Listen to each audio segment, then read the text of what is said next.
Assalamualaikum warahmatullahi wabarakatuh, Om Swastiastu, Namo Buddhaya, dan salam kebajikan bagi kita semua. Yang terhormat, Ibu Dr. Andes Ichidiah Ratnawati, Magister Manajemen, selaku dosen pengampu mata kuliah Sistem Informasi Manajemen, Prodi Akuntansi kelas A. Kami, kelompok 6, akan mempresentasikan bab 3 mengenai penggunaan teknologi informasi dalam menjalankan perdagangan elektronik e-commerce.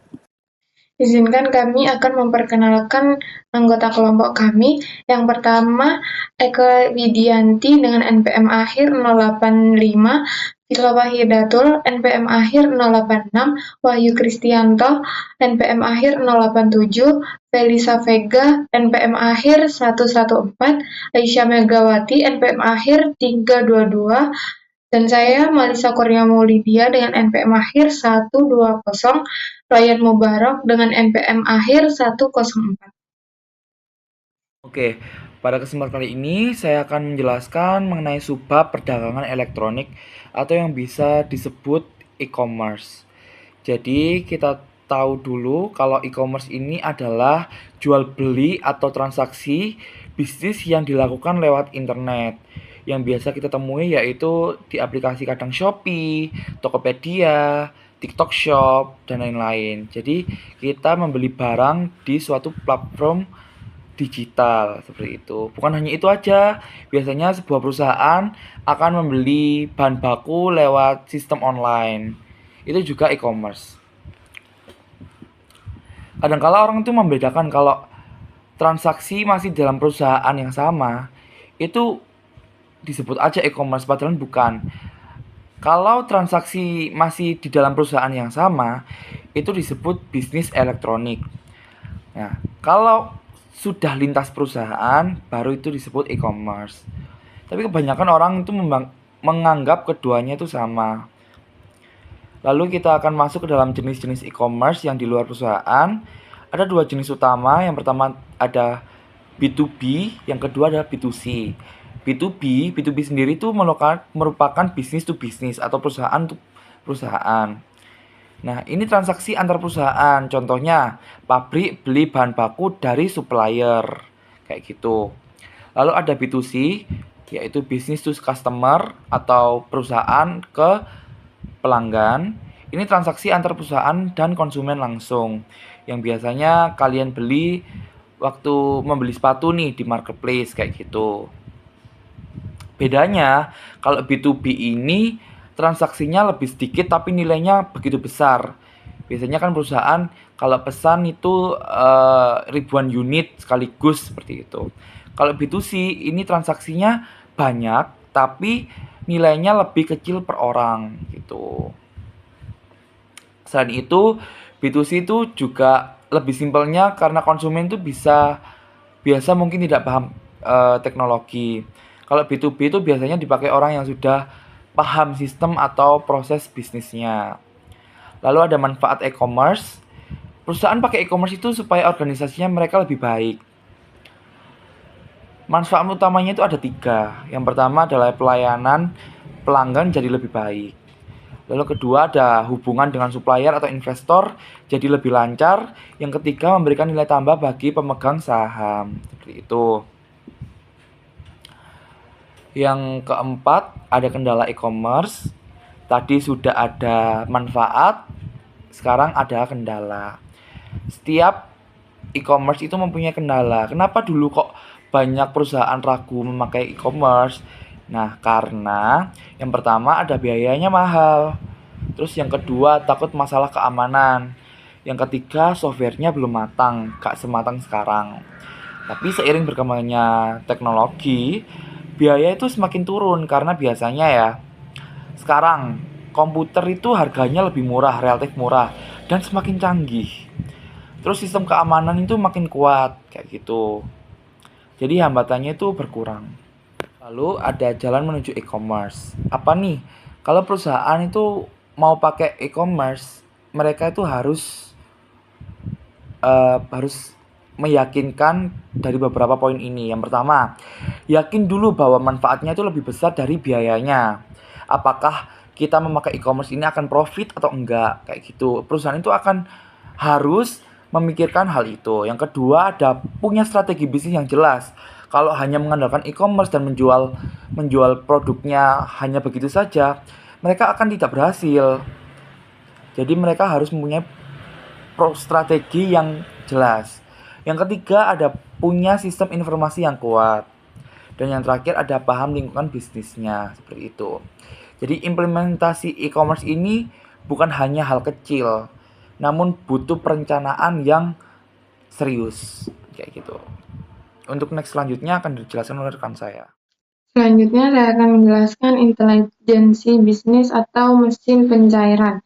Nah, mesin pencairan sendiri itu adalah program komputer yang digunakan untuk mencari informasi di internet berdasarkan kata kunci yang dimasukkan pengguna. Nah, untuk cara kerja mesin pencairan sendiri itu yang pertama mengumpulkan dan mengindeks. Yang kedua mencocokkan kata kunci. Yang ketiga menilai tingkat relevansi informasi. Yang terakhir menampilkan hasil pencarian dalam bentuk daftar situs yang paling sesuai dengan kebutuhan pengguna. Yang terakhir ada contoh mesin pencairan. Nah, ada beberapa contoh mesin pencairan yang dikenal luas antara lain itu ada Google, Yahoo, MSN, AltaVista, Excite, dan ArcGIS.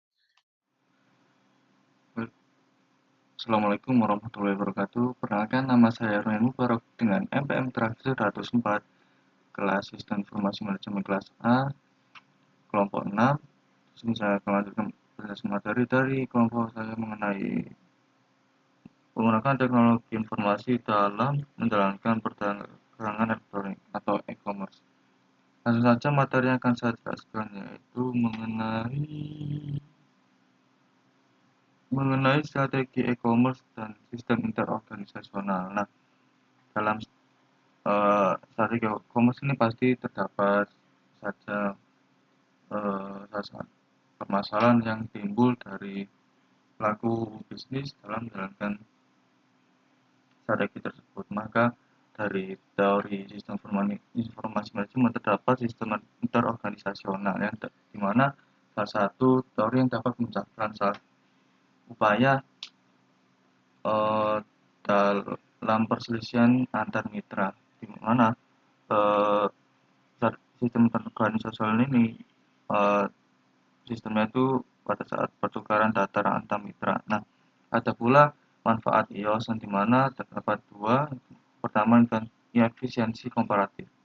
Nah, efisiensi komparatif ini bermaksud untuk memproduksi barang dan jasa dengan biaya yang lebih rendah oleh para sekutu dagang. Sedangkan yang kedua, timbulnya kekuatan penawaran, di mana merupakan proses penyelesaian suatu perselisihan dengan para pemasok dan pelanggan untuk keuntungan perusahaan. Dari adanya hal ini, sistem interorganisasional ini tidak hanya menyelesaikan permasalahan strategi terhadap berupa material, namun juga memperkuat hubungan antar mitra dalam menjalin suatu kerjasama untuk menjalankan operasi bisnis yang sedang dihadapi. Baik, sekian penjelasan dari saya. Terima kasih. Wassalamualaikum warahmatullahi wabarakatuh. Perkenalkan, saya Syamagawati dengan MPM akhir 322 akan menjelaskan mengenai EDI atau Electronic Data in Chart. Jadi, EDI itu merupakan sistem pertukaran data bisnis secara langsung dari komputer ke komputer dengan format yang sudah terstruktur dan yang sudah bisa dibaca oleh mesin. Jadi, tidak perlu menginput ulang data. Jadi, meskipun ini tuh termasuk teknologi yang lama, EDI ini masih dominan dalam transaksi B2B. Lebih dari 2/3 e-commerce itu antar perusahaan itu masih menggunakan EDI. EDI biasanya menggunakan jalur komunikasi khusus yang disediakan perusahaan telekomunikasi seperti AT&T dan MCI. Ada juga yang menggunakan VAN atau Value Added Network. Fund ini tidak hanya menyediakan jalur, tetapi juga mengolah sistem, keamanan, dan dukungan teknis. Nah, tapi biaya EDI ini cukup tinggi sebesar 5.000 sampai 30.000 dolar per tahunnya untuk satu mitra. Tapi walaupun mahal dan lebih kompleks, EDI ini tetap banyak digunakan oleh perusahaan karena sudah menjadi standar industri. Nah, selanjutnya ini ada extranet. Ini tuh adalah cara lain untuk membangun iOS. Extranet itu memungkinkan perusahaan berbagi informasi sensitif dengan mitra bisnis melalui internet. Jadi perusahaan itu biasanya bekerjasama dengan pemasok dan pelanggan besar yang sudah dipercaya. Akses extranet ini itu dilindungi oleh firewall. Jadi hanya pengguna yang terotorisasi yang bisa masuk. Lalu extranet ini menggunakan internet dari browser web standar sehingga tidak membutuhkan yang namanya perangkat keras dan perangkat lunak seperti EDI. Jadi untuk keamanannya itu digunakan enkripsi data. Salah satu metode yang dikenal adalah Pretty Good Price atau PGP. Kalau masalah biaya, external ini jauh lebih rendah dibanding EDI sehingga cocok untuk perusahaan yang sedang mengefisiensi biaya. Selanjutnya ada sekutu bisnis proaktif dan reaktif. Jadi saat perusahaan itu menerapkan iOS itu ada dua pendekatan yaitu proaktif dan reaktif. Jadi kalau proaktif sendiri itu berarti perusahaan itu menjadi pemasok dan mendorong mitra untuk ikut sistem. Contohnya itu produsen mobil besar yang mewajibkan pemasoknya menggunakan EDI. Sedangkan reaktif berarti perusahaan itu ikut karena tekanan. Biasanya entah karena takut kehilangan pelanggan atau kalah saing dengan brand lain. Menurut penelitian G. Prem Kumar dan Karamamurti, ada 4 faktor utama yang memengaruhi keputusan penerapan iOS. Yang pertama, tekanan kompetitif. Yang kedua, penggunaan kekuasaan oleh perusahaan besar. Yang ketiga itu kebutuhan internal dan untuk meningkatkan operasi. Yang terakhir itu ada dukungan dari manajemen puncak. Selanjutnya itu ada pengaruh dari penerapan iOS. Jadi, penerapan iOS seperti EDI dan extranet ini tuh bisa memberikan dampak langsung. Yang pertama itu mengurangi kesalahan input data. Jadi, studi itu menunjukkan tingkat kesalahan itu bisa turun dari 10% mencapai 5%. Yang kedua ada menurunkan biaya. Jadi biaya pembuatan pesanan itu secara konvensional itu bisa dari $70 sampai $350. Nah, tapi dengan menggunakan iOS ini tuh bisa turun menjadi sekitar $5. Yang terakhir itu meningkatkan efisiensi operasional karena dokumen kertas itu diganti dengan dokumen elektronik. Selanjutnya ada manfaat tidak langsung dari iOS. Jadi selain ada manfaat langsung, ada juga manfaat yang tidak langsung. Yang pertama itu perusahaan itu menjadi lebih kompetitif karena harganya tadi itu lebih murah dan prosesnya lebih cepat. Yang kedua, itu ada hubungan dengan sekutu dagang menjadi lebih kuat karena terintegrasi dalam satu sistem. Yang kedua, layanan pelanggan itu juga meningkat karena responnya lebih cepat dan kesalahannya itu lebih sedikit. Lalu, manfaat tidak langsung ini tuh sering menjadi alasan utama mengapa manajemen puncak itu menyetujui menggunakan iOS. Sebelumnya perkenalkan, nama saya Vila Wahidatul Firdaus dengan NPM akhir 086. Di sini aku akan menjelaskan tentang strategi B2C untuk e-commerce. Jadi B2C ini itu hanya sekitar 6% dari total e-commerce, dimana ini tuh penting karena yang pertama jumlah konsumennya itu banyak sekali, yang kedua produk digital itu juga semakin berkembang, dan yang ketiga orang-orang itu juga sudah terbiasa dengan berbelanja online. Nah, di sini ada strategi utama B2C dalam e-commerce. Yang pertama itu dalam B2C perusahaan itu harus memberikan informasi produk dengan jelas. Yang kedua, mengatur pembayaran, dan yang ketiga itu mengatur pengiriman barang. Masalahnya, yang pertama, kalau informasi itu terlalu banyak, pelanggan kan juga bingung ya, gitu. Yang kedua, kalau terlalu banyak gambar, websitenya itu juga jadi lemot, gitu. Contohnya itu ada strategi website office depot. Strateginya itu yang pertama, halaman depannya itu sedikit bergambar supaya cepat loading gitu. Yang kedua ada klik kategori produk, yang ketiga ada kotak pencarian, dan yang keempat ada klik tidak perlu terlalu sedikit, tapi harus, intinya itu kecepatan itu lebih penting daripada jumlah klik.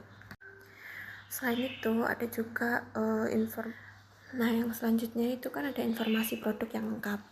Karena tidak ada pelayanan toko, maka website itu harus menyediakan deskripsi produk, review pelanggan, review ahli, gambar, dan juga produk serupa gitu. Nah, strategi keamanan dan juga pembayaran. Strategi keamanan itu barang atau paket itu bisa pengirimannya itu jelas dan juga bisa dilacak, dan pembayaran itu seperti Shopee, kita itu ketika kita tidak membayar dengan cash, kita juga bisa membayar dengan Shopee Pay, itu lebih aman dan cepat juga. Baik, di sini saya akan menerangkan mengenai langkah e-commerce berikutnya. E-commerce bukan hanya tentang barang yang dijual, tapi juga tentang teknologi di balik transaksi. Banyak pelanggan lebih nyaman menggunakan telepon seluler dibandingkan komputer, sehingga bisnis terus mengembangkan layanan berbasis koneksi nirkabel atau wireless. Nah, ada dua langkah e-commerce berikutnya yang bisa kita sorot di sini. Yang pertama adalah perdagangan bergerak atau mobile e-commerce atau m-commerce, dan juga nirkabel berkelas bisnis di semua tempat. Nah, kita mulai dari yang pertama dulu, yaitu perdagangan bergerak atau mobile e-commerce atau m-commerce. M-commerce adalah penggunaan telepon seluler atau PDA untuk melakukan transaksi e-commerce secara nirkabel, yang mana hal ini dah berkembang pesat sejak hadirnya teknologi 3G yang awalnya itu hanya mencakup layanan berita, informasi keuangan, perbankan, pembelian tiket, pembayaran parkir, dan akhirnya mulai banyak digunakan di restoran cepat saji. Yang menjadi pelopor dalam perdagangan bergerak ini adalah Jepang, karena tingkat kepemilikan ponsel yang sangat tinggi dan juga ponsel digunakan untuk transaksi keuangan. Dan yang paling lambat adalah di Amerika Serikat. Nah, yang kedua adalah nirkabel berkelas bisnis di semua tempat. Umumnya di kafe ada yang namanya hotspot, yang mana hotspot itu memang bisa digunakan untuk internet, tetapi cakupannya terbatas dan bergantung pada koneksi kabel serta kurang ideal untuk kebutuhan profesional. Nah, solusinya adalah internet berbasis jaringan seluler atau broadband yang bisa diakses hampir di mana saja, tidak terbatas pada satu titik hotspot, dan juga lebih stabil untuk kebutuhan bisnis. Sebagai contoh, misalnya Verizon menawarkan akses broadband nirkabel dengan kecepatan 400 hingga 700 kbps, yang mana biayanya perlu kartu modem untuk laptop yaitu sekitar $50 hingga $75, biaya bulanan sekitar $80, namun bisa lebih efisien dibandingkan memasang modem kabel di rumah, karena nirkabel berkelas bisnis ini bisa dibawa dalam bentuk hard disk yang kecil yang bisa dibawa kemana-mana gitu. Perkenalkan, saya Eka Widianti dengan NPM 24013010085. Selanjutnya di sini ada yaitu menggunakan internet, di mana e-commerce itu tidak akan terjadi dikarenakan adanya jaringan yang menghubungkan pelanggan dengan organisasi. Nah, lalu usaha-usaha yang diawali pada tahun 1989 juga mengarah pada apa yang kita kenal hari ini sebagai World Wide Web. Nah, World Wide Web sendiri atau WWW ini yaitu kumpulan komputer yang bertindak sebagai server isi atau kandungan yang menyimpan dokumen-dokumen yang diformat untuk memungkinkan dilihatnya teks, grafik, dan audio, sekaligus juga memungkinkan dibuatnya link dengan dokumen-dokumen lain di dalam web. Selanjutnya istilah umum dalam World Wide Web. Nah, di sini ada status web, di mana sekumpulan halaman web yang terhubung dengan internet dan menyimpan file-file hypermedia yang dapat diakses melalui link hypertext. Nah, terus ada link hypertext sendiri, yaitu suatu petunjuk yang terdiri dari teks atau grafik untuk mengakses hypertext. Nah, lalu ada halaman web, yaitu suatu file hypermedia yang tersimpan pada satu alamat situs web yang unik. Lalu homepage, yaitu halaman pertama suatu situs web. Selanjutnya ada browser, yaitu peranti lunak untuk membaca file-file di internet yang ditulis dalam bahasa hypertext atau hypertext markup language, atau yang biasa kita ketahui yaitu HTML. Lalu ada Universal Research Locator atau URL.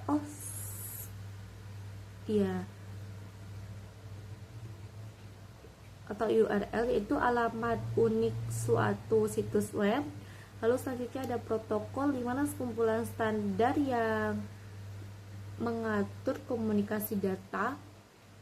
Kemudian nama domain atau alamat di situs web ini, di mana sebuah halaman web disimpan. Lalu yang terakhir ada path.